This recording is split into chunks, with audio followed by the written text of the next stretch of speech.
السلام علیکم ورحمۃ اللہ وبرکاتہ۔ الحمد للہ نحمده ونستعینه ونستغفره ونؤمن به ونعوذ باللہ من الشرور انفسنا ومن سیئات اعمالنا، من یهده اللہ فلا مضل له ومن یضلل فلا هادی له، ونشهد ان لا الہ الا اللہ وحده لا شریک له، ونشهد ان سیدنا ومولانا محمدا عبده ورسوله۔ فقد قال الله تبارك وتعالى في القرآن المجيد والفرقان الحميد: أعوذ بالله من الشيطان الرجيم، بسم الله الرحمن الرحيم، ويل لكل همزة لمزة الذي جمع ماله وعدده، صدق الله العظيم وبلغنا رسوله النبي الأمين المكين الكريم، لمن الشاهدين والشاكرين والحمد لله رب العالمين۔ بعد توحید کی متوالی شب رسالت کے پروان ہوں، غوث و خواجہ کے جانے والوں، مصطفیٰ جان رحمت صلی اللہ علیہ وسلم کی دیوانوں، آئیے آغاز گفتگو سے قبل ہم اور آپ مل کر انتہائی خلوص و محبت کے ساتھ امت خضراء کی جانب لو لگا کر حضور آقا نامدار مدینے کے تاجدار، ہم غریبوں کے غم گسار جناب رحمت مجتبی محمد مصطفیٰ علیہ تحیت و ثنا صلی اللہ تبارک و تعالی علیہ وسلم کی بارگاہ بے کس و نام میں درود و سلام کرتے پیش کر کے اللہم صلی علی سیدنا و مولانا محمد معادل الجود والکرم وآلہ و صحابہ وبارک وسلم۔ ایک مرتبہ پڑھ لیجیے: اللہم صلی علی سیدنا محمد صلاۃ تنجینی بہا من جمیع الاحوال والآفات وتقضی لنا بہا جمیع الحاجات وتطہرنا بہا من جمیع السیئات وترفعنا بہا عندک الدرجات وتبلغنا الغایۃ من جمیع الخیرات فی الحیاۃ بعد الممات انک علی کل شیء قدیر۔ وصول برکت کے لیے پڑھیے: اللہم صلی صلاۃ کاملۃ وسلم تعم علی سیدنا محمد تنحل بالغدو تنفرج بالغربۃ وتمحو الحوائج تنال بالغائب والخواتم ويستسقى الغمام بوجهه الكريم وعلى آلہ وصحابہ بكل لمحة ونفس بعدد كل معلوم لك یا اللہ یا اللہ یا اللہ۔ قرآن مجید برہان رشید سے میں نے جس آیت کریمہ کی تلاوت کی، بڑی مشہور و معروف صورت ہے۔ اللہ تبارک و تعالیٰ ارشاد فرماتا ہے سورہ حمزہ میں: وَيْلٌ لِكُلِّ هُمَزَةٍ لُمَزَةٍ الَّذِي جَمَعَ مَالَهُ وَعَدَّدَهُ، خرابی ہے ان لوگوں کے لیے کہ جو منہ پر طعنہ زنی کرتے ہیں اور پیٹھ پیچھے بدی کرتے ہیں۔ الَّذِي جَمَعَ مَالَهُ وَعَدَّدَهُ، اور مال کو گن گن کر رکھتا ہے۔ یحسب ان مالہ اخلد، اور یہ خیال کرتا ہے کہ اس کا مال ہمیشہ باقی رہے گا یا اس کے مال کے سبب یہ بھی کبھی فانی نہ ہوگا۔ کلا لا ينبذن فی الحطمۃ وما ادرک ما الحطمہ، ہرگز نہیں، یقیناً وہ روندنے والی میں پھینکا جائے گا، اور تو نے کیا جانا کہ یہ روندنے والی یہ حطمہ کیا ہے۔ نار اللہ الموقدۃ التی تطلع علی الافئدہ، اللہ کی بھڑکائی ہوئی آگ ہے جو دلوں پر چڑھ جائے گی۔ انہا علیہم مؤصدۃ فی امد ممددہ، اور بے شک یہ آگ ان پر بند کر دی جائے گی لمبے لمبے ستونوں میں۔ اللہ تبارک و تعالیٰ نے اس آیت سورہ کریمہ میں ان لوگوں کا ذکر کیا جو لوگ منہ پر طعنہ زنی کرتے ہیں اور پیٹھ پیچھے بدی کرتے ہیں، یعنی چغلی بھی کرتے اور غیبت بھی کرتے ہیں، ایسے لوگ۔ لہٰذا یہاں فرمایا وَيْلٌ لِكُلِّ هُمَزَةٍ لُمَزَةٍ، خرابی ہے، ویل ہے ان لوگوں کے لیے جو منہ پر طعنہ زنی کرے اور پیٹھ پیچھے بدی کرے۔ ہمزہ اور لمزہ، چونکہ یہ دونوں ہم معنی ہیں، ہر چغلی کھانے والے اور دوستوں میں جدائی و تفریقہ ڈالنے والے اور بے قصور اور بے عیب انسان میں قصور اور عیب نکالنے والے کے لیے۔ اور ایک روایت میں یہ بھی ہے کہ جو منہ پر طعنہ زنی کرے، روبرو سامنے لوگوں کو برا بھلا کہے، اسے ہمزہ، اور جو پسے پشت یعنی پیٹھ پیچھے برائی کرے، جو غیبت کرے، اس کو لمزہ کہتے ہیں۔ چونکہ کفار مکہ میں، بلکہ کفاروں میں خاص طور سے یہ برائی اس وقت بہت زیادہ عام تھی، اور وہ اس میں بہت زیادہ ملوث تھے۔ جب کسی غریب سے ان کا آمنا سامنا ہوتا تو اس کے منہ پر اس کو خوب سنا دیتے، خوب کھری کھوٹی سناتے، برا بھلا بولتے۔ جیسے آج بھی بہت سارے لوگ، ارے میں نے پھلاں کو تو ایسا سنایا، اس کو تو میں نے ایسا بولا، فلاں کو تو میں نے ایسا کیا، اس کے منہ پر بول کر کے آیا، میں پیچھے نہیں بولتا، میں تو اس کے منہ پہ بول کر آیا۔ تو یہ نہ سمجھے کہ پیچھے نہیں بولتا منہ پہ بول دیا تو بہت بڑا کارنامہ کر دیا۔ منہ پہ طعنہ زنی کرنے والوں کے لیے بھی اللہ نے ویل فرمایا، خرابی ہے، ویل ہے ان لوگوں کے لیے بھی۔ اور یہ ویل کیا، اس کی تفصیل آگے آ رہی ہے۔ تو فرمایا کہ چونکہ کفار مکہ جو ہے تو وہ جو کمزور انسان ہوتا تھا آج بھی بہت سارے لوگوں کا حال ہی ہے، جو کان کے نیچے کا رہتا ہے نا اس کو دبانے کو دیکھتے، اس کو خوب سنائیں گے، لیکن جو کان کے اوپر کا مل جائے گا نا تو پھر اس سے ڈرے گی۔ تو ایسے ہی کفار مکہ کا حال تھا کہ جو کمزور ہوتا، جس کی طرف سے جوابی مزاحمت کی کوئی اندیشہ نہیں ہوتا کہ یہ پلٹ کر جواب نہ دے گا، یہ کچھ نہ کر سکے گا، تو ایسے انسان کو منہ پر خوب کھری کھوٹی سناتے۔ لیکن جب دیکھتے کہ کوئی اب کان کے اوپر والا آ گیا تو اس کے سامنے اس کی تعریف کرتے، جب وہ آتا تو اس کی تعریفیں کرے گی، خوب اس کی واہواہی کرے گی، اور جب وہ چلا جائے گا تو اس کی پیٹھ پیچھے اس کی برائی کرے گی، ارے فلاں تو ایسا ہے، وہ تو ایسا کرتا ہے، وہ تو یوں ہے، وہ تو تیوں۔ یہی حال ہے ہمارے معاشرے کا بھی، جو کان کے نیچے کا ملا اس کو خوب سنا دو۔ عام کے طور پہ تو مولویوں کو ایسے ہی سمجھا جاتا ہے، جو آتا ہے سنا کے جائے گا، ہاں مولوی کے کان کے نیچے کا ہے نا سنا کے جائے، لیکن کان کے اوپر کا مل گیا، کوئی سیٹ مل گیا، کوئی پھلا مل گیا، کوئی ممبر مل گیا، کوئی اچھے مل گیا پھر کان کے اوپر کا، تو اس کی جی حضوری کرے گا، اس کے تلوے چاٹے گا، لیکن جب وہ چلے جائے گا تو پھر اس کی پیٹھ پیچھے اس کی بھی برائی کرے گا، اس کی بھی غیبت کرے گا، ارے وہ حاجی ہے، ارے وہ تو ایسا کرتا ہے، وہ ممبر، وہ پھلا، وہ ڈھکا۔ تو لوگوں کا حال یہ کہ منہ پہ بھی طعنہ زنی کریں گے اور پیٹھ پیچھے بھی بدی کریں گے، چگلی بھی کریں گے اور غیبت بھی کریں گے۔ ایسے لوگوں کے لیے فرمایا گیا کہ ان کے لیے ویل ہے۔ تو چونکہ کفار مشرکین کی عادت بڑی عام تھی، فرمایا گیا کہ الذی جمع ماله وعددا، اور اس لیے کہ اس نے مال کو گن گن کر کے رکھا ہے۔ ایسے لوگوں کو دیکھنے مال جوڑ جوڑ کر کے رکھتے ہیں، ایک ایک پیسہ گن گن کر کے رکھیں گے، لیکن جب کوئی غریب آ جائے، کوئی مسکین، کوئی بے سہارا آ جائے تو ایک پیسہ خرچ کرنے کی ان میں ہمت نہیں ہوتی ہے، لہٰذا درہم و دینار بھی بڑے دیکھ دکھا کر کے یہ خرچ کرتے ہیں۔ تو ایسے لوگوں کے لیے فرمایا گیا، آگے فرمایا یحسب ان مالہ اخلدا، کہ وہ یہ خیال کرتا ہے اس کا مال لافانی ہے، یا اس کے مال نے اسے لافانی بنا دیا ہے، یعنی اسے کبھی موت نہیں آئیں گی، یہ کبھی مرے گا نہیں، کہ اس کا مال اس کو ملک الموت سے بچا لے گا۔ یہاں دنیا میں رشوتیں دے کر لوگ چھوٹ جاتے ہیں، یہاں لوگ خیال کرتے ہیں کہ فلاں کو رشوت دے دو، فلاں کو یہ دے دو اور فیصلہ اپنے حق میں کروا لو، لیکن موت کا فرشتہ کسی سے رشوت نہیں لیتا ہے۔ تو کیا وہ یہ خیال کرتا ہے کہ وہ لافانی ہو گیا ہے، اس سے موت نہیں آئے گی، کہ وہ موت کے فرشتے کو کوئی چیز لے دے کر کے اپنا معاملہ سلٹا لے گا، حل کر لے گا؟ ہرگز نہیں، وہ اس خیال میں ہرگز نہ رہے کہ اس کے مال نے اسے لافانی بنا دیا ہے، بلکہ فرمایا کہ کلا لینبذن فی الحطمہ، بلکہ فرمایا گیا کہ اس کو جو ہے تو روندنے والی میں پھینک دیا جائے گا۔ اب کس طریقے سے پھینکا جائے گا؟ لینبذن، یہ لفظ قرآن نے استعمال کیا، عربی میں لفظ نبض، اس کا جو اصل ہے وہ نبض ہے، جس کا معنی ہوتا ہے کہ جب اہل عرب جوتیاں پہنتے تھے اور جب جوتی بہت پرانی ہو جاتی اور پھٹ جاتی اور پھینکنے کے قابل ہو جاتی تو اس کو بڑی حقارت کے ساتھ پھینک دیتے کہ میری جوتی بڑی پرانی ہو گئی، پھٹ گئی، میں نے اس کو پھینک دیا۔ تو جس طرح انسان پیر میں پہنے جانے والی جوتی کو جب وہ پرانی ہو جاتی ہے، جونی ہو جاتی ہے، پھٹ جاتی ہے، سڑ جاتی ہے، تو اس کو انسان کتنی حقارت سے پھینک دیتا ہے، اب نہیں اس کو پہننا ہے، نئے خریدنا ہے۔ تو جس حقارت کے ساتھ انسان پھٹی پرانی جوتی کو پھینک دیتا ہے، وہی لفظ قرآن نے یہاں ان کے حق میں استعمال کیا کہ لا ينبذن، کہ وہ لوگ جو اس طریقے کے ہیں، جو غیبت کرتے ہیں، جو چگلی کرتے ہیں، جو مال کو جمع کرتے ہیں، گن گن کر رکھتے ہیں اور خرچ نہیں کرتے اللہ کی راہ میں، ایسے لوگوں کو جب پھینکا جائے گا جہنم کے اندر تو اس طرح سے کہ انہیں بڑی ذلت اور حقارت کے ساتھ پھینکا جائے گا۔ ایک تو ہوتا ہے نا کسی کو جہنم میں داخل کر دیا گیا کہ فلاں کو جہنم کا حکم میں ڈال دو، لیکن ان کو نہیں، ان کو پکڑ کر پھینکا جائے گا، بڑی ذلت کے ساتھ پھینکا جائے گا۔ لَيُنبَذَنَّ، جیسے پھٹی پرانی جوتی کو انسان حقارت سے ذلیل کر کے پھینک دیتا ہے، ایسے ان کو ذلت کے ساتھ جو ہے تو جہنم کے اندر پھینک دیا جائے گا۔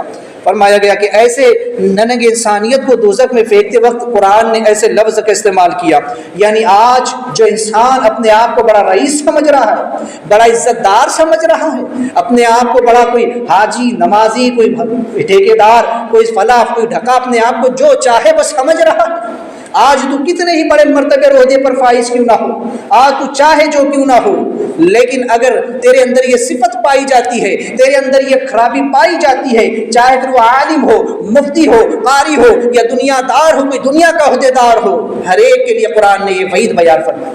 ویسے تو سورہ کے بارے میں فرمایا گیا کہ خاص طور پر یہ جو سورت ہے تو اخنس بن شریک اور جو ہے تو ولید بن مغیرہ کے حق میں نازل ہے، کیونکہ اخنس بن شریک نے 4000 یا 10,000 درہم و دینار جو تو گن گن کر کے جمع کر کے رکھے تھے، اور یہ ان لوگوں میں سے تھا کہ جو رسول کائنات صلی اللہ علیہ وسلم کی غیبت کیا کرتے تھے، حضور کی چغلی کیا کرتے تھے۔ آگے اس کا ذکر آ رہا ہے، میں آگے کروں۔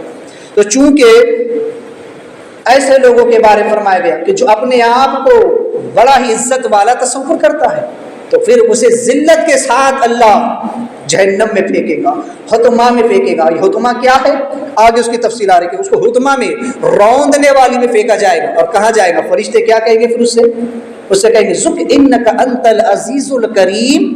اس کو فرشتے جب پکڑیں گے اور اس کے ٹنگڑا پکڑ کے اس کو جب جہنم میں پھینکیں گے ذلت کے ساتھ، حقارت کے ساتھ، اور جب اس کو عذاب دیا جائے گا تو فرشتے کہیں گے ذُق انک انت العزیز الکریم، چکھ عذاب کا مزہ۔ آج اللہ کے عذاب کا مزہ چکھ۔ دنیا میں بڑا عزت والا بنتا تھا، دنیا میں بڑا سردار بنتا تھا، دنیا میں اپنے آپ کو بڑا عزت والا کہلواتا تھا، آج اللہ کے عذاب کا مزہ چکھ۔ تو لوگوں کو حقارت کی نظر سے دیکھتا تھا، لوگوں کو ذلت کی نظر سے دیکھتا تھا، تجھے ذرا سا عہدہ کیا مل گیا، تجھے تھوڑی سی عزت کیا نصیب ہو گئی، تجھے اللہ نے کوئی مقام کیا عطا کر دیا، تو نے مال گن گن کر رکھنا شروع کر دیا، لوگوں کی برائیاں بیان کرتا، اپنے سے چھوٹوں پر جو ہے تو ان لوگوں کو تو حقارت کی نظر سے دیکھتا، آج تجھے بڑی ذلت کے ساتھ اس حطمہ کے اندر پھینکا جائے گا۔ اب قرآن آگے کہتا ہے وہ ما ادرک مل حطمہ، تم نے کیا جانا یہ حطمہ کیا ہے، یہ روندنے والی کیا ہے۔ اب اس کا ذکر آ رہا ہے جو فرمایا نا ویل لکل، خرابی ہے اس کے لیے۔ میں اس سے قبل بھی بیان کر چکا ہوں کہ ویل جو ہے، ویل جہنم کی ایک وادی کا نام ہے، اور حطمہ کے بارے میں علماء فرماتے ہیں کہ حطمہ جہنم کے ایک گڑھے کا، ایک حصے کا نام، ایک وادی کا نام ہے۔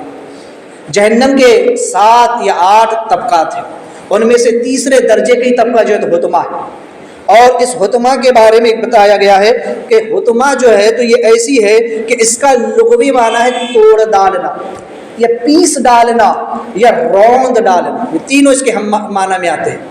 یعنی کہ جیسے ہم کسی چیز کو پیستے ہیں نا، یا رون ڈالتے ہیں، رون کے نکل جاتے ہیں، پیروں میں کچل کے نکل جاتے ہیں، یا کسی چیز کو توڑ پھوڑ کر کے رکھ دیتے ہیں، تو یہی اس حطمہ کا معنی ہے کہ حطمہ وہ ہے جہنم کا حصہ کہ جب اس کے اندر کسی جہنمی کو ڈالا جائے گا، جب اس کے اندر غیبت کرنے والے کو، چغل خور کو ڈالا جائے گا تو اسے پل بھر میں پیس کر کے رکھ دے گا، اسے ایسے جلا کر کے رکھ دیں گی، روند کر رکھ دیں گی، اسے توڑ کر کے رکھ دیں گی کہ فرمایا گیا کہ وہ جہنم کی ایسی آگ ہوگی کہ جو انسان کے پورے بدن کے اندر سرایت کر جائے گی، اس کی ہڈیوں تک کو کھا کر اس کے گوشت تک کو کھا جائے گی۔ اور یہی تک نہیں بلکہ آگے فرمایا گیا، اللہ تعالی ارشاد فرماتا ہے کہ یہ ایسی زبردست آگ ہے کہ ایک روایت میں آتا ہے کہ اللہ تعالیٰ نے جہنم کی آگ کو 1000 سال تک کے دہکایا، تو یہ آگ سرخ یعنی لال ہو گئی، پھر اللہ نے اس آگ کو 1000 سال اور دہکایا یہاں تک کہ یہ آگ سفید ہو گئی، پھر اس آگ کو اللہ نے 1000 سال تک پھر دہکایا تو یہ آگ کالی ہو گئی، سیاہ ہو گئی۔ اب جہنم کی آگ بڑی کالی ہے، بڑے اندھیرے میں کہ کسی کو کچھ دکھائی بھی نہ دے گا، جب اس آگ میں پھینکا جائے گا تو کچھ نظر بھی نہ آئے گا، کچھ دکھائی بھی نہ دے گا۔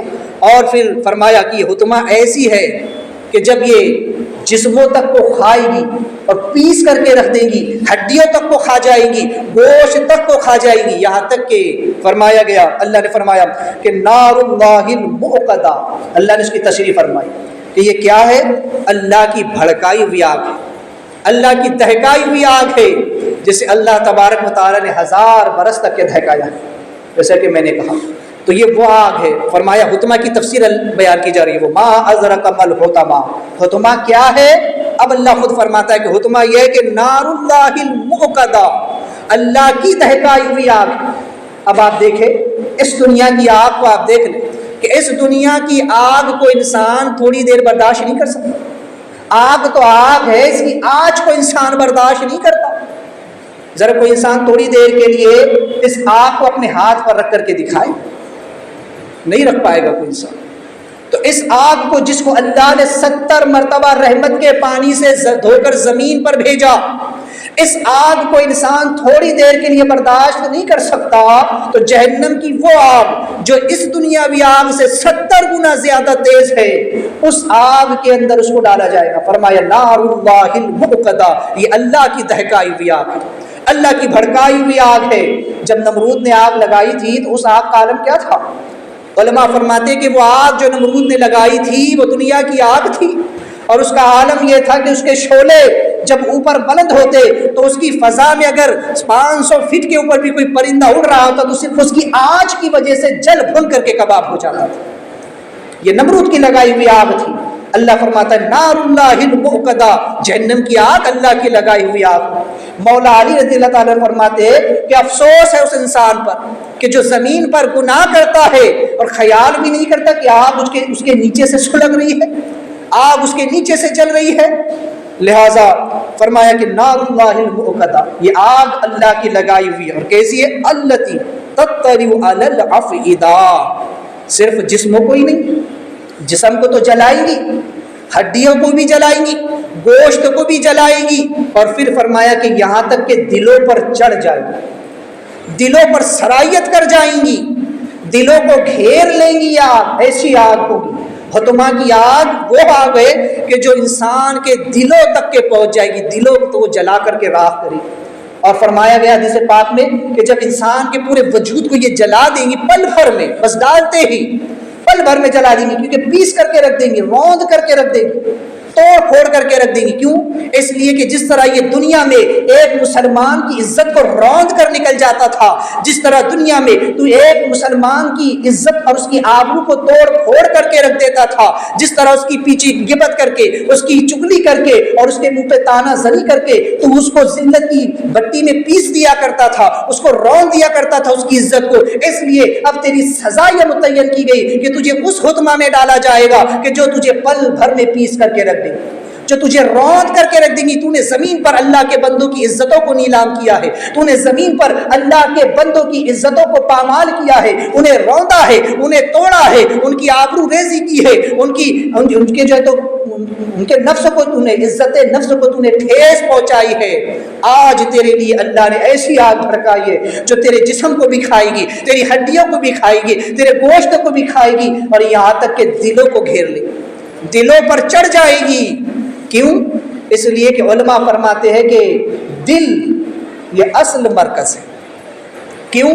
اس لیے کہ تمام ٹیڑے عقائد اور تمام خبیث نیتیں اور تمام اعمال سیاہ کا یہ مرکز ہے، کیونکہ دل ہی تو وہ مقام ہے جہاں سے انسان نیت کرتا ہے، ہر چیز کی نیت انسان دل سے کرتا ہے، اور عقائد بھی دل میں ہی ہوتے ہیں، انسان کے دل میں جو ہوتا ہے وہی اس کا عقیدہ ہے، اور اعمال بھی جو ہے اس کا تعلق بھی بڑا دل سے ہوتا ہے۔ انما الاعمال بالنیات، اعمال کا دار و مدار نیتوں پر ہے، اور نیت خود دل کے ارادے کا نام ہے، تو سارے معاملات دل پر جا کر رکتے ہیں۔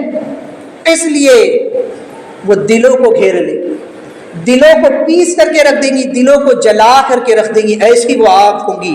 فرمایا کہ التی تطلع علی الافئدہ، کہ دلوں تک کے پہنچ جائے گی، انہیں گھیر لے گی اور جلا کر کے کباب بنا دی، جلا کر کے راکھ کر دے۔ پل بھر میں جب یہ پس جائے گا اللہ پھر اس کو جو ہے تو دوبارہ بنا دے گا اس کے جسم۔ اب یاد ہے کہ وہاں موت تو آنی نہیں ہے، مرنا تو ہے نہیں وہاں پر، لیکن بتایا گیا کہ عذاب کتنا دردناک ہوگا۔ سوچے کہ اس دنیا کی آگ کو انسان تھوڑی دیر برداشت نہیں کر سکتا، اور حتما کی آگ جو پیس ڈالنے والی ہے، جو روند ڈالنے والی ہے، جو توڑ پھوڑ کرنے والی ہے، وہ پل بھر میں جہنمی کو توڑ پھوڑ کر کے رکھ دے گی، پیس کر کے رکھ دیں گی، اور فوراً اللہ تعالیٰ پھر اس کو جسم عطا کر دے گا۔ موت آنی نہیں ہے، موت اسی دنیا میں ہے ایک بار، اب جو مر گیا اب اسے دوبارہ زندگی نہیں ہے، اور جب ایک مرتبہ جنتی جنت میں اور جہنمی جہنم میں داخل کر دیے جائیں گے تو پھر موت کو ایک میلے کی شکل میں لا کر جنت اور جہنم کے درمیان میں ذبح کر دیا جائے گا، اور اعلان کر دیا جائے گا کہ اے جنتیوں تمہیں مبارک ہو، اب تمہیں کبھی موت نہیں آئے گی، ہمیشہ ہمیشہ اللہ تم عیش میں رہو گے جو اللہ تعالیٰ نے تمہارے لیے جنت میں تیار کر رکھا ہے۔ اور جہنمیوں کو وعید سنائی جائے گی کہ تمہارے لیے ویل ہے، خرابی ہے، بربادی ہے، سن لو اب تمہیں کبھی موت نہیں آئے گی اور نہ یہاں سے نکلنا نصیب ہوگا، اب اسی آگ میں، اسی جہنم میں، اپنے عذاب میں تم مبتلا رہو گے۔ تو لہٰذا موت تو آنی نہیں ہے، جیسے ہی جہنم میں ڈالا جائے گا جہنم اس آگ جو ہے اس کو پیس کر کے رکھ دیں گی، اللہ پھر سے جسم عطا کرے گا، پھر وہ کام چلتا رہے گا، تو یہ معاملات چلتے رہیں گے اس کے ساتھ۔ تو لہٰذا فرمایا گیا کہ وہ ایسی آگ ہے کہ جو دلوں تک کی پہنچ جائے گی، انہا علیہم مؤصدہ، فرمایا گیا کہ وہ آگ ان پر بند کر دی جائے گی۔ اب ایک ہوتا ہے نا کہ آگ کھلے طور پر پہ وہ جل رہی ہو اور اس کے اندر کوئی ہو، لیکن اگر کمرے میں آگ لگ جائے، اگر باہر میدان میں آگ جل رہی ہو اور کوئی آگ کمرے میں اندر لگی، کوئی کمرے کے اندر ہو آگ لگ گئی ہو، تو اس کا معاملہ کیا ہو؟ کیونکہ باہر جو آگ جلے گی وہ کھلے میدان میں جب ہوگی تو اس کی جو لپٹیں تھوڑی ہوا سے کم زیادہ بھی ہو سکتی ہے، یوں بھی ہے کہ اس کا جو دھواں ہے وہ باہر ہی جائے گا، کچھ انسان کو تھوڑی سی راحت ہوگی بنسبت اس کے کہ جو کسی بند کمرے کے اندر جل رہا ہو، جو کسی کمرے کے اندر بند اور آگ لگ چکی ہو، اب وہی سارا دھواں بھی وہی ہو اور وہی اس کی تپش بھی ہو، گرمی ہو ساری، اور وہ باہر نکل بھی نہیں سکتی، ایسی آگ بڑی جھلسا دینے والی بڑی زبردست آگ ہو۔ تو فرمایا کہ جہنم کے اندر ان لوگوں کو قید کر بند کر دیا جائے گا، جیسے کسی کو گھر کے اندر بند کرتے اور باہر سے دروازے کو کھینچ کر کے کنڈی لگا دی جاتی ہے کہ باہر نہیں نکل سکے گا، تو فرمایا ایسے ہی ان کو جہنم کے اندر ڈال کر کے دروازے بند کر دیے جائیں اور وہ آگ اس کے اندر لگا دی جائے گی، اور پھر یہ کیسے ہوں گے کہ آگ ان کے باہر بھی ہوں گی اندر بھی ہوں گی، یعنی جو دروازہ بند کیا گیا نا، آگے فرمایا گیا فی امد ممددہ، کہ لمبے لمبے ستونوں کے اندر بند کی جائے گی۔ ستون کھمبا جو ہوتا ہے نا، کھمبا لمبا لمبا، اس انداز میں جو ہے تو ستونوں کے طور پر ان کو بند کر دیا جائے گا، یا یوں کہ جب دروازے بند کر دیے جائیں گے تو وہ ستون کی طرح لمبے ہوں گے، یا یوں کہ وہاں پر ستون جو ہے تو رکھ دیے جائیں گے کہ وہ دروازے کبھی کھول نہیں سکتے، مہر لگ جائے گی، اب کبھی باہر نہیں آ سکتا ان کے۔ وہ جو حمزہ اور لمزہ ہے، جو مال کو جمع کرنے والا ہے، یا جو شخص بھی حطمہ میں ڈالا جائے گا وہ لمبے ستونوں میں بند کر دیا جائے گا، اور آگ اس کے اندر بھی دہکائی جائے گی، باہر سے بھی آگ ہوگی، جسم کے اندر بھی ہوگی، جسم کے باہر بھی ہوگی، ہر طرف سے آگ ہی آگ ہوگی۔ اس طرح سے حمزہ اور لمزہ کو جہنم کے اندر دردناک قسم کا عذاب دیا جائے گا، فرمایا گیا۔ تو چونکہ یہ حمزہ اور لمزہ کے بارے میں فرمایا گیا، یہ کون کہ جو لوگوں کی غیبت کرتے، ویل لکل، جو لوگوں کی جو منہ پہ طعنہ زنی کرتے ہیں اور پیٹھ پیچھے غیبت کرتے ہیں، تو غیبت یہ بہت ہی بدترین قسم کا گناہ ہے، چونکہ اللہ کے رسول صلی اللہ علیہ وسلم نے ارشاد فرمایا کہ اللہ تبارک و تعالیٰ نے ہر مسلمان پر دوسرے مسلمان کا حق رکھا ہے، لہٰذا مسلمان کا خون، مال، عزت دوسرے مسلمان پر حرام ہے، لہٰذا کسی مسلمان کو ناحق قتل نہ کرے، اس کی جو ہے تو عزت جو ہے تو یوں پامال نہ کرے، اسے برباد نہ کرے۔ اور ایک روایت میں اللہ کے رسول صلی اللہ علیہ وسلم ارشاد فرماتے ہیں کہ اپنے آپ کو غیبت سے بچاؤ، اس لیے کہ یہ زنا سے زیادہ بدتر ہے، زنا سے بھی بدتر ہے، اس لیے کہ زانی اگر توبہ کر لے تو اللہ معاف کر دیتا ہے، لیکن غیبت کرنے والے کی توبہ اس وقت تک قبول نہیں ہوتی جب تک وہ معاف نہ کرے جس کی غیبت کرے۔ تو بڑا سخت مرحلہ اس غیبت کرنے والے کے لیے۔ اور ایک روایت میں اللہ کے رسول صلی اللہ علیہ وسلم ارشاد فرماتے کہ قیامت کے دن غیبت کرنے والا، چگلی کرنے والا، اس کو جو اللہ تعالیٰ سے حال میں اٹھائے گا کہ وہ چگل خور ہوگا جو لوگوں کے پاس دو چہرے لے کر کے آتا تھا، اللہ اس کے دو چہروں کے ساتھ اس کو اٹھائے گا، کیونکہ ایک چہرہ لوگوں کے سامنے اس کا بڑا بھولا بھالا ہوتا، بڑا اچھا ہوتا، اور دوسرا چہرہ بڑا بھیانک ہوتا، منہ پر جب سامنے آتا تو تعریف کرتا، لیکن پیٹھ پیچھے اسی انسان کی غیبت کرتا، اسی کی برائی کرتا، ادھر آ کے امام کے پیچھے نماز بھی پڑھتا اور باہر نکل کے امام کی برائی بھی کرتا۔ ایسا دو منہ والا انسان، دو زبانوں والا انسان، اللہ کے رسول صلی اللہ علیہ وسلم فرماتے ہیں کہ جو چگل خوری کرتا ہے وہ دو چہرے لے کر کے اللہ کے پاس آئے گا، اور ایک روایت میں کہ اس کے منہ میں آگ کی دو زبانیں ہوں، اس کے منہ میں اللہ آپ کی دو زبانیں ظاہر فرمائے گا۔ کیوں؟ اس لیے کہ ایک زبان وہ جس سے وہ چاپلوسی کرتا تھا، اور ایک زبان وہ جس سے وہ غیبت اور چگل خوری کیا کرتا تھا۔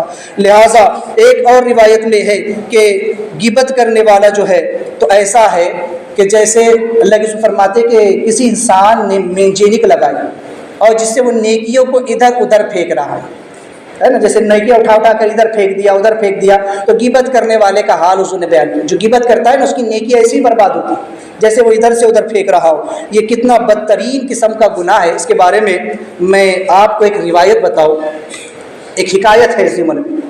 کہتے کہ ایک مرتبہ ایک شخص جو ہے بازار میں گیا کہ سامان خرید کر کے لائے. حضرت مولانا روم رحمۃ اللہ تعالیٰ علیہ نے ایک بڑی پیاری بات نقل کی. فرماتے انہوں نے, یا امام غزالی رحمۃ اللہ تعالیٰ علیہ, وہ فرماتے ہیں کہ ایک مرتبہ شیطان جو ہے تو اپنے ہاتھ میں بہت سارے پھندے اور بہت ساری چیزیں لے کر کے جا رہا تھا, اور اس کے ایک ہاتھ میں شہد بھی تھا. تو کسی اللہ والے نے, کسی نبی یا کسی ولی نے اس سے پوچھا کہ تیرے ہاتھ میں یہ سب کیا ہے؟ کہنے لگا کہ یہ سب میرے پھندے ہیں, میرے جال ہیں, جیسے میں لوگوں کو پھانستا ہوں, پھنساتا ہوں. کہا, اس نے ایک ایک چیز کی بیان کیا. اس کے ہاتھ میں شہد تھا. پوچھا یہ کس لیے, شہد کس لیے ہے بھلا, شہد سے تو کیا کام کرتا ہے؟ کہا کہ شہد میں ان لوگوں کی زبان پر لگاتا ہوں جو غیبت کرتے ہیں. جو غیبت کرنے والے ہیں میں ان کی زبانوں پر شہد لگا دیتا ہوں. انہیں غیبت کرنے میں بڑا مزہ آتا ہے, جیسے شہد کھانے میں انسان کو بڑا مزہ آتا ہے, شہد بڑا میٹھا معلوم ہوتا ہے, ایسے ہی غیبت کرنے والوں کا انجام ہے کہ جب وہ غیبت کرتے ہیں, لا کے دینا پہلے سے لا کے دینی, جب غیبت کرتے ہیں تو ان کے منہ پر میں یہ مل دیتا ہوں تاکہ انہیں غیبت کرنے میں مزہ آتا ہے. انہیں بڑا اچھا لگتا ہے لوگوں کی غیبت کرنا, لوگوں کے بارے میں بیان کرنا. تو میں ان کی زبانوں پر جو ہے تو یہ شہد ملتا ہوں. تو چونکہ حکایت میں ہے کہ ایک مرتبہ ایک شخص جو ہے تو بازار میں گیا تو ایک غلام بک رہا تھا. اس نے پوچھا کہ بھئی یہ غلام کتنے کا ہے؟ جو بیچنے والا تھا وہ اس کی بڑی خوبیاں بیان کر رہا تھا. یہ غلام بڑا کامگر ہے, اتنے کام کرتا ہے, بڑا سستا ہے, یہ ہے وہ ہے, بڑی اس کی خوبیاں بیان کی. اس آدمی کو بڑا اچھا لگا. کہا قیمت کیا ہے؟ کہا اتنی. اس کو قیمت بھی پسند آ گئی. کہا ٹھیک ہے یہ غلام مجھ کو بیچ دو. کہا ٹھیک ہے, سودا ہو گیا. اس نے اس غلام کی قیمت ادا کی, غلام کو لے کر کے اپنے گھر آ گیا. وہ جو غلام تھا بڑا ہی چگل خور تھا, بڑا ہی جو ہے تو وہ غیبت کرنے والا, چگلی کرنے والا تھا. میاں بیوی بڑی خوشحال زندگی گزار رہے تھے. ایک دن اس غلام نے اس کی بیوی سے کہا کہ تمہیں خبر بھی ہے کہ تمہارا شوہر باہر کسی اور عورت کے چکر میں بھی ہے, باہر کسی اور عورت کے ساتھ ان کے معاملات بھی ہیں. پہلے تو بیوی کو یقین نہیں آیا. اس نے بڑی ہی باتیں بنا کر کے اس کے سامنے بیان کی. پھر ادھر شوہر کے پاس جا کر کے کہنے لگا کہ تمہیں خبر بھی ہے, تم جب باہر کام پر چلے جاتے ہو تمہاری بیوی تمہارے پیچھے کیا کرتی ہے؟ غیر مردوں کے ساتھ جو تو اس کے معاملات چلتے رہتے ہیں. پھر اس کے سامنے اس نے باتیں بیان کر کر کے شوہر کو بھی بھڑکا دیا. اب میاں بیوی کے درمیان آگ تو پہلے ہی بھڑک رہی تھی, پہلے ہی معاملات تو چل رہے تھے. لہٰذا اب اس نے ایک دن بیوی سے کہا کہ ایسا کیجئے کہ میں ایک فلاں صاحب کو جانتا ہوں جو علاج کرتے ہیں, تم اپنے شوہر کی داڑھی کے چند بال لا کر کے مجھ کو دے دو. رات میں جب وہ سو جائے اس کی چہرے کے, اس کی داڑھی کے 2-4 بال نکال کر لا کے مجھ کو دے دینا. میں ایسا علاج کروں گا کہ پھر آپ کا شوہر کبھی کسی اور عورت کے پاس نہیں جائے گا. کہنے کی بڑی اچھی بات ہے, میں کر دوں یہ کام. اب وہ تیار ہو گئی کہ ٹھیک ہے, رات کو جب میرا شوہر آئے گا تو میں قینچی سے چند بال کاٹ کے جب وہ سو جائے گا کاٹ کر تم کو دے دوں. کہا ٹھیک ہے. اب ادھر اس نے شوہر کو جا کر کہہ دیا کہ خبردار, آج رات تیری بیوی قینچی سے تیرا گلا کاٹنے والی ہے. اگر میری بات کا یقین نہیں آتا تو آج کی رات صرف سونے کا ناٹک کرنا, پھر دیکھنا کہ تیری بیوی قینچی لے کر کیسے تیرے گلے پر پہنچے گی. اس نے کہا ایسی بات ہے, ٹھیک ہے. گھر پہنچا, معاملات ہوئے, رات کا وقت آیا, لہٰذا شوہر نے کھانا وغیرہ کھایا, سونے کا ناٹک کرنے لگا. بیوی کو جب یہ محسوس ہوا کہ شوہر سو گیا تو اس نے قینچی لی اور بیوی کے داڑھی کے بال پکڑے. فوراً شوہر نے آنکھ کھول دی, دیکھا اس کے ہاتھ میں قینچی اور داڑھی کے بال پکڑے ہوئے ہیں. اسی قینچی سے بغیر سوچے سمجھے اسی قینچی سے اس نے بیوی کا گلا کاٹ دیا. اب جب بیوی کے گھر والوں کو خبر ہوئی انہوں نے آ کر شوہر کا گلا کاٹ دیا. جب اس کے گھر والوں کو خبر ہوئی تو انہوں نے آ کر اس کے گھر والوں سے جھگڑا کیا. ایسے ہی کئی لوگوں کے اس میں تو قتل غارت ہوئی. تو دیکھیں غیبت کرنا, چگلی کرنا کس طرح دو خاندانوں تک کو برباد کر دیتا ہے, کس طرح سے ہنستی کھیلتی زندگیاں برباد ہو جاتی ہیں. اسی لیے فرمایا گیا کہ غیبت کرنا اپنے مردہ بھائی کا گوشت کھانے کے برابر ہے. اور حضرت کعب رضی اللہ تعالیٰ فرماتے ہیں کہ میں نے کسی کتاب میں پڑھا ہے کہ جو شخص غیبت کر کے غیبت کرے اور توبہ کر کے مر جائے. اب دیکھیں جو شخص غیبت کرے اور توبہ کر کے مر جائے وہ جنت میں سب سے اخیر میں بھیجا جائے. اللہ دیکھے یار, غیبت سے توبہ کر کے مرا ہے لیکن پھر بھی جنت میں سب سے اخیر میں جائے. اور فرماتے ہیں کہ جس نے غیبت کرتے کرتے مر گیا, یعنی بغیر توبہ کیے مر گیا, تو ایسا شخص جہنم میں سب سے پہلے پھینکا جائے. یہ ہے غیبت کا انجام. اللہ تو ایسی دردناک سزائے اللہ تبارک و تعالیٰ نے غیبت کرنے والوں کے لیے جو تو بنا تیار کر کے رکھی ہے. فرمایا کہ ویل ہے ان لوگوں کی, خرابی ہے, خاتمہ ہے ان لوگوں کے لیے. تو چونکہ کفار مکہ جو ہے وہ رسول کائنات صلی اللہ علیہ وسلم سے یوں تو سبھی بغض و عناد رکھتے تھے, جتنے کفار تھے سبھی کو حضور سے بغض و عناد تھا, سب حضور سے جلتے تھے, لیکن ان میں چند ایسے بدباطن تھے کہ جو الزام لگانے میں اور جھوٹی باتیں تراشنے میں کوئی کسر اٹھا کر نہیں رکھتے تھے. حضور پر کس طریقے سے جھوٹا الزام لگایا جائے, کس طریقے سے حضور کو معاذ اللہ ذلیل رسوا کرنے کی کوشش کی جائے, ان کی شبیہ کو قوم کے سامنے کس طریقے سے جو تو بدنام کرنے کی کوشش کی جائے. تو اس کام میں اکثر لوگ لگے رہتے تھے. انہی کے اندر جو ہے تو یہ اخنس بن شریک ان کا سردار تھا جو ایسے معاملات میں رہتا تھا. اور کچھ بے حیا تو ایسے تھے جو حضور کے سامنے ہی حضور کو برا بھلا کہا کرتے تھے, حضور کے سامنے آ کر ہی حضور کو گالیاں دیتے, برا بھلا کہتے تھے, جو من میں آتا کہہ جاتے تھے اور حضور کی برائی کرتے تھے. لیکن کچھ ایسے بھی تھے جب حضور کی بارگاہ میں آتے منافقین, تو قرآن نے خود کہا اذا جاءک المنافقون قالوا نشهد انک رسول اللہ, کہ محبوب جب یہ منافق آپ کی بارگاہ میں آتے ہیں نا تو یہ کہتے ہیں کہ ہم تو گواہی دیتے ہیں کہ آپ اللہ کے رسول ہیں, اور اللہ خوب جانتا ہے کہ آپ اللہ کے رسول ہیں, لیکن یہ منافق رسالت کی گواہی میں چھوٹے. یہ حضور کی بارگاہ میں آ کر تو کہتے ہیں کہ ہم آپ اللہ کا رسول مانتے ہیں, لیکن پیچھے جا کر کے کہتے ہیں کہ ارے وہ محمد معاذ اللہ وہ تو دیوانہ ہے, وہ تو پاگل ہے, وہ تو مجنون ہے, وہ تو یوں ہے, وہ تو تیوں ہے. اس طرح حضور کے بارے میں باتیں کیا کرتے تھے, حضور کو برا بھلا کہا کرتے تھے. یہ ولید بن مغیرہ جس نے حضور کو مجنون کہا تھا, جس کے بارے میں سورہ قلم نازل ہوئی تھی, نون والقلم یسطرون انت بنعمت ربک مجنون, اس نے حضور کو مجنون کہا. جبکہ حضور کے پاس آتا تو اپنے آپ کو مسلمان ظاہر کرتا تھا. اس کے بارے میں بھی کہا گیا کہ یہ بھی جو ہے تو رئیس المنافقین میں اس کا شمار ہوتا تھا, منافقوں کا سردار کہلاتا تھا. ایک طرف کلمہ بھی پڑھتا تھا اور دوسری طرف حضور کو مجنون بھی کہتا تھا. آج بھی ایسے لوگ سماج میں موجود ہیں, آج بھی ایسے گستاخان رسول وہابی دیوبندیوں کو دیکھ لیجیے. ایک طرف تو کہتے ہیں کہ نہیں ہم تو حضور کو اللہ کا رسول مانتے ہیں, ہم بھی ان کا کلمہ پڑھتے ہیں, لیکن دوسری طرف ان کی کتابوں کو پڑھ کر کے دیکھے جس میں انہوں نے اللہ کے رسول صلی اللہ علیہ وسلم کو کیسی کیسی گالیاں دی ہے, حضور کو چماس سے زیادہ ذلیل, ذرے ناچیز سے کمتر اور نہ جانے کیا کیا کہتے ہیں, اپنا بڑا بھائی کہتے ہیں. یہ حال آج بھی لوگوں کا ہے. تو طعنہ زنی کرنے والے, غیبت کرنے والے کچھ وہ ہوتے ہیں زہریلے قسم کے کہ جو سامنے تو تعریف کریں گے, جب سامنے آئیں گے تو ہاں امام صاحب بڑے اچھے ہیں, امام صاحب تو بڑی اچھی تقریر کرتے ہیں, امام صاحب تو بڑی اچھی نماز پڑھتے ہیں. جب پیچھے جائیں گے ارے مولانا کو کیا کام ہے, لمبے لمبے تقریرہ کرتے ہیں, ایک ایک نہ دو ڈھائی ڈھائی بجا دیتے مولانا تقریر میں, اور نماز دیکھو تو اسی پڑھا دیتے چھوٹے سے. پھر امام کے اکھاڑا کرنا شروع کریں گے, ایک طرف پیچھے اس امام کے اللہ اکبر, اور باہر نکلے ارے کیا مولانا کیا لمبی زبردست کر دیے بیان, اتنا لمبا بیان کر دیا, ایسی تقریر کر دی, ایسا بول دیے, اور پھر جو تو نماز ایسی پڑھا دیے, یوں کر دیے. تو یہ لوگوں کی کیفیتیں ہوتی ہیں. ایک طرف پیچھے اس طریقے کی حرکتیں بھی کریں گے اور سامنے آئیں گے تو کچھ اور دو چہرے لے کر کے آتے ہیں. ایسوں کے لیے فرمایا گیا وَيْلٌ لِكُلِّ هُمَزَةٍ لُمَزَةٍ, یہ ہمزہ اور لمزہ قسم کے لوگ ہیں جو اماموں کی, انبیاء کی, اولیاء کے پیچھے پڑے رہتے ہیں. انہوں نے نبیوں کو چھوڑا, نہ ولیوں کو چھوڑا, نہ علماء کو چھوڑا, نہ فقہا, نہ صلحاء, نہ علماء, نہ انبیاء, اور نہ ہی اماموں کو انہوں نے چھوڑا.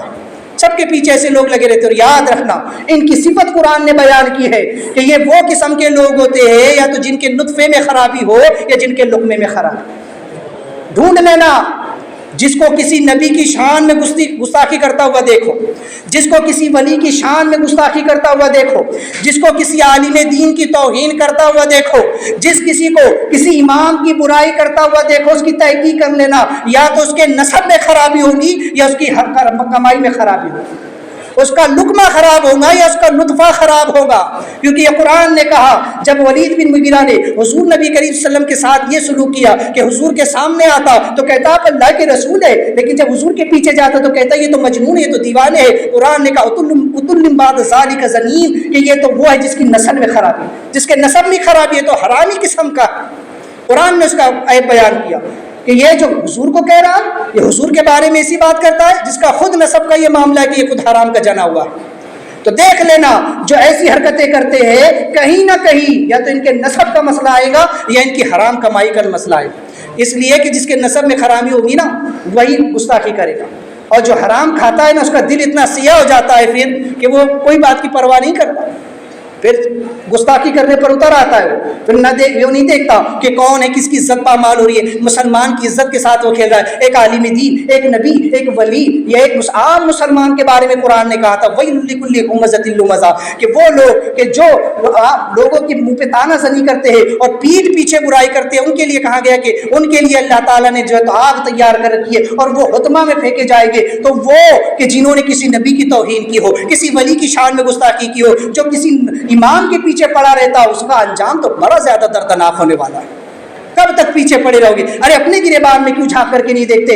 یہی بات جو ہے تو یہاں اس کو بتائی جا رہی ہے کہ چاند سے زیادہ، چاند کی چاندنی سے زیادہ روشن تر اور گلاب کی پتی سے بھی زیادہ نازک تر اور جو ہے تو اس سے بھی زیادہ لطیف تر سیرت طیبہ جو رسول کائنات صلی اللہ علیہ وسلم کی ہے، ان کے کردار پر یہ لوگ انگلی اٹھاتے ہیں۔ ایسی پاکیزہ زندگی جس کی پر قسم کھائی جا سکتی ہے، وہ مبارک زندگی کہ جس کے تقدس کو چومنے کے لیے آسمان سے فرشتے اتر کر کے آتے ہیں، اس پاکیزہ کردار پر یہ لوگ انگلی اٹھا رہے ہیں۔ وہ مقدس کردار جس کے بارے میں قرآن نے کہا وَإِنَّكَ لَعَلَىٰ عَظِيمٍ، کہ محبوب آپ کے اخلاق تو بڑے عظیم الشان ہے۔ وہ رسول کائنات کہ جن کی پیروی کو ہمارے لیے لازم قرار دیا گیا ہے کہ ہر انسان کے لیے، امیر ہو غریب ہو چھوٹا ہو بڑا ہو کیسا ہی ہو، ہر ایک کے لیے میرے آقا کی زندگی ایک بہترین نمونہ ہے، بہترین مشعل راہ ہے۔ اس زندگی پر تم انگلی اٹھا رہے ہو اور اس زندگی پر تم اعتراض کر رہے ہو۔ اعتراض کرنے والوں ذرا اپنے گریبان میں چھاپ کر کے دیکھو تم کیا ہو، تم تو ہمزہ اور لمزہ ہو۔ قرآن نے کہا اس اخنس بن شریک کے لیے، اس ولید بن مغیرہ کے لیے کہ تم نبی کریم صلی اللہ علیہ وسلم کے بارے میں ایسی باتیں کرتے ہو، ایسا کہتے ہو، ذرا اپنے گریبان میں تو جھانک کر دیکھو، ذرا جھانک کر کے دیکھو۔ ولید بن مغیرہ کو کہا گیا کہ دیکھ اپنے اندر جھانک کر کے، تو خود کیا ہے، تیرا معاملہ کیا ہے، تو کیسے نسب کا ہے۔ اور اس ذات پہ بات کرتا ہے جس کو ہم نے اشرف جو تو سب سے زیادہ پیدا فرمایا، جس کو سب سے بہترین گھرانے میں اور سب سے بہترین انداز میں ہم نے پیدا فرمایا، تو اس ذات پر بات کرتا ہے۔ تو اپنی ذات کو تو دیکھ، تو کیسے پیدا ہوا ہے۔ تو حضور کی بات کرتا ہے، ان کے اقوال، ان کے افعال پر انگلی اٹھاتا ہے۔ اور ذرا اپنا حال تو دیکھ، تو ہمزہ اور لمزہ ہے کہ لوگوں کے سامنے جاتا ہے تو طعنہ زنی کرتا ہے، پیٹھ پیچھے غیبت بھی کرتا ہے، چغلی بھی کرتا ہے، اور مال بھی گن گن کر کے رکھتا ہے، مال جمع کر کر کے رکھتا ہے، اور اسے اللہ کی راہ میں خرچ نہیں کرتا۔ کوئی غریب جب تیرے دروازے پر دستک دیتا ہے، کوئی بے سہارا جب آ جاتا ہے تو اسے دھتکار کر نکال دیتا ہے۔ فذلک الذی یدعو الیتیم، یتیم کو دھکے دے کر اپنے دروازے سے ہکالنے والے، تو اس نبی کی بات کرتا ہے جس نے یتیموں کو سہارا دیا، جس نے بیواؤں کو پناہ دی ہے، جس نے لوگوں کو زندگی گزارنے کا طریقہ سکھایا ہے۔ ارے جس کے آنے سے یہ دنیا، یہ کائنات جگمگائی ہے، اور جس کے صدقے میں ہم نے جنت بنائی ہے، اور جس کی پیروی کر کے ہی لوگ جنت کو حاصل کر سکتے ہیں، تو ان کی ذات پر انگلی اٹھاتا ہے۔ اپنے کردار کو دیکھ، تیرا کردار کتنا بدباطن ہے۔ یہیں سے یہ پیغام دیا گیا ہر ہمزہ اور ہر لمزہ کو، ہر غیبت کرنے والے، ہر چغلی کرنے والے کو کہ پہلے اپنے گریبان میں جھانک کر دیکھ۔ کب تک اماموں کی برائیاں کرو گے؟ اپنے گھر میں جھانک کر دیکھ اپنے معاملات کیا چل رہے ہیں۔ کب تک پیچھے پڑے رہو گے اس کے؟ کب تک عام لوگوں کی عزت سے کھیلتے رہو گے؟ کب تک اس کی برائی اور چغلی کرتے پھرو گے؟ شیطان ایسوں کی زبان پر جو تو شہد مل کر کے نکل جاتے ہیں، انہیں مزہ آتا ہے، انہیں یہی چیزیں اچھی لگتی ہے۔ کیوں؟ اس لیے کہ وہ یہ خیال کرتے ہیں کہ ارے ہم تو پیسے والے لوگ ہیں، ارے ہم کو موت تھوڑی آنے والی ہے۔ ذرا دیکھ پچھلی قوموں کے احوال کو اٹھا کر کے، تجھ سے زیادہ طاقتور لوگ، تجھ سے زیادہ عزت والے لوگ، تجھ سے زیادہ مال و زر والے لوگ مٹی میں مل چکے ہیں۔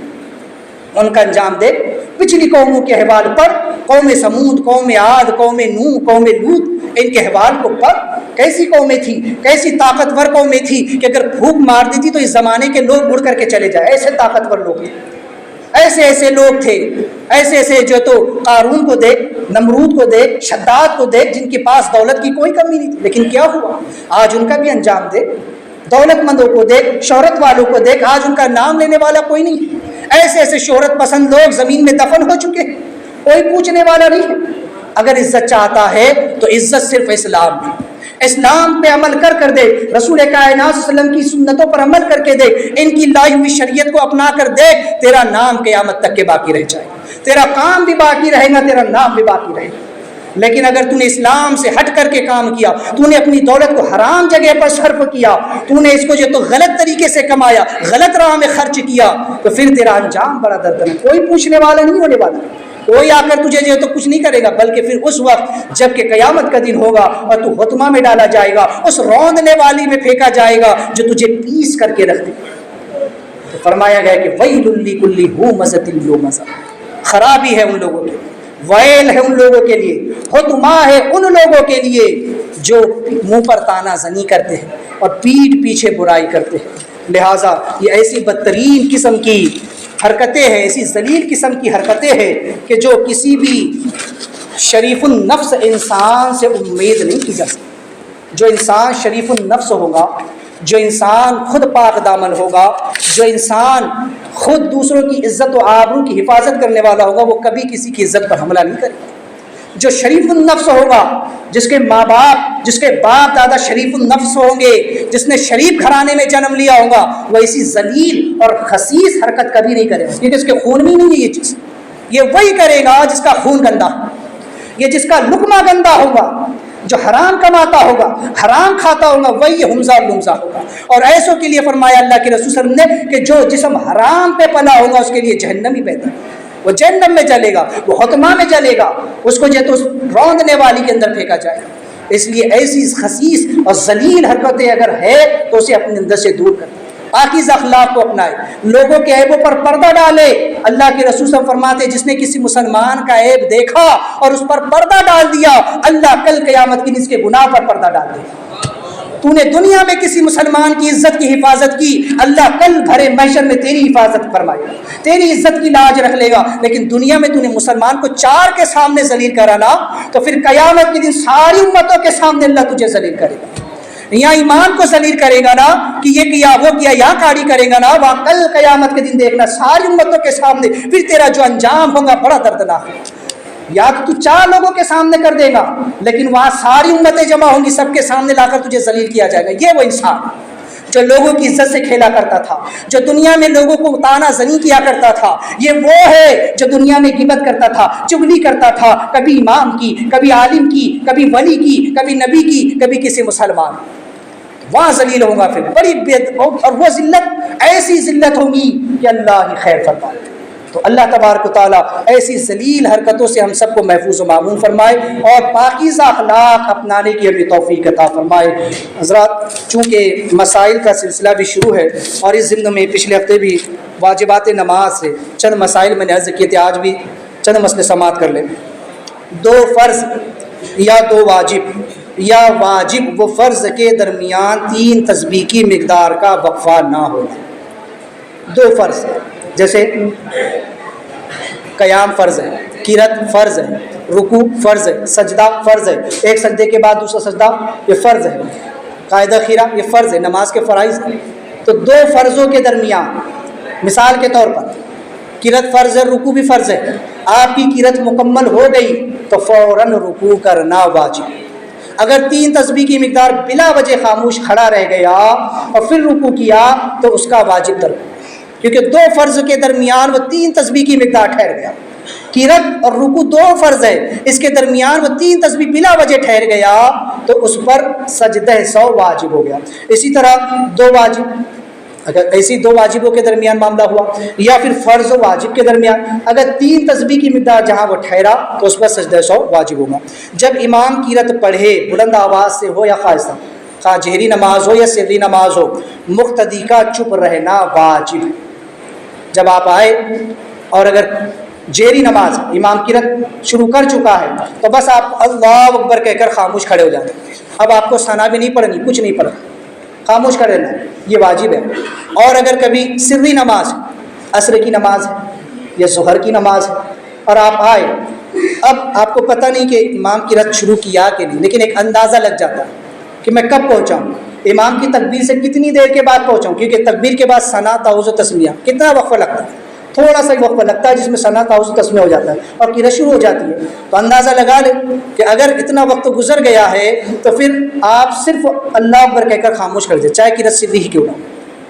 اب بعض لوگ خیال کرتے کہ ابھی تو قرات تو امام نے شروع کی نہیں کی یا سری نماز ہے تو ہم ثنا پڑھ لیتے ہیں، تو نہیں چلے۔ ایک اندازہ لگا لیں کہ امام کی قرأت شروع ہو چکی ہے تو آپ صرف تکبیر کہہ کر خاموش کھڑے رہ جائیں۔ اسی طرح سے سوائے قرأت کے تمام واجبات میں مقتدی کا امام کی مطابقت کرنا۔ امام کے پیچھے آپ صرف قرأت نہیں کر سکتے، کیونکہ امام کے پیچھے آپ کو خاموش کھڑا رہنا واجب ہے، لیکن اس کے علاوہ اب جتنے واجبات آئیں گے آپ کو اس میں جو ہے تو امام کی مطابقت کرنی ہے۔ جیسے کہ آپ کو پھر جو ہے تو یہ پڑھنا ہے، التحیات بھی پڑھنا ہے، دعائے معصورہ بھی پڑھنا ہے، درود ابراہیم وغیرہ پڑھنا ہے، رکوع و سجود کی تسبیحات پڑھنی ہے، یہ آپ پڑھیں۔ اسی طرح سے دونوں سلام میں جو ہے تو لفظ السلام کہنا واجب ہے۔ السلام علیکم یہ کہنا واجب ہے، علیکم واجب نہیں، صرف السلام۔ اگر اتنا بھی امام نے کہہ دیا السلام اور کوئی شخص آیا اس نے کہا اللہ اکبر، اب اس کی نماز شروع نہیں ہوئی، کیونکہ ادھر امام السلام کہہ چکا، اور اگر پورا کہہ دیا السلام علیکم تو یہ سنت ہے، لیکن صرف السلام کہتے ہی امام نماز سے باہر ہو گیا۔ اب اگر علیکم کہنے سے پہلے کوئی شخص آ کر جماعت میں شریک ہونا چاہتا ہے وہ شریک نہیں ہو سکتا، کیونکہ ادھر السلام ہوتے ہی امام نماز سے باہر، اور السلام کہنا واجب۔ اگر کسی نے سلام علیکم کہا تو یہ ترک واجب۔ لہٰذا ان مسائل کو ذہن میں رکھے اور اپنی نماز کی اصلاح کی کوشش کرے۔ دوران گفتگو کوئی غلطی ہوئی ہو تو توبہ کرتا ہوں، استغفر اللہ ربی من کل ذنب و اتوب الیہ، لا الہ الا اللہ محمد رسول اللہ۔